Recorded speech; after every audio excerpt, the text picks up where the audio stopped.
sa ti podarilo vyhrať vodičák od autoškoly VAV? No, takže vodičák sa mi podarilo vyhrať tak, že som sa vybral jedného dňa s 2 kamarátmi na kúpalisko, stretol som tam hliadku. Samozrejme som sa odfotil s promotérkou, začal som zbierať lajky a nejak som to dal. Mal si teda najväčší počet lajkov? Áno, mal som najväčší počet lajkov, okolo 430.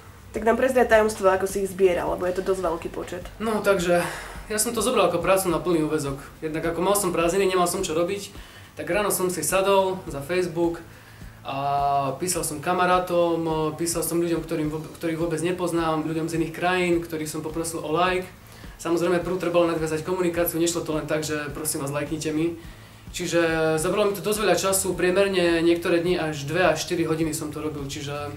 Takže to bola taká letná brigáda pre teba, tak, ktorá sa oplatila. Našťastie áno. A ako si zareagoval, keď si sa dozvedel teda, že si vyhral? Tak dozvedel som sa to na hodine matematiky, čiže akože usmiel som sa od ucha k uchu, ale nejak som nemohol vyskakovať od radosti, čiže prišlo to až cez prestávku.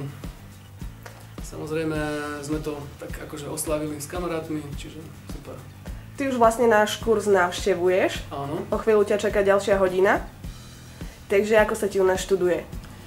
Som ako milo prekvapený s pánom Šimkom, pánom inštruktorom, pretože ako učí dobre, je zábavný. S ďalšími inštruktormi som ešte nemal tú česť sa spoznať, ale zatiaľ pán Šimko je akože veľmi v pohode.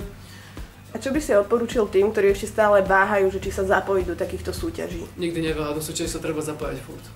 Takže neľutuješ? Nie.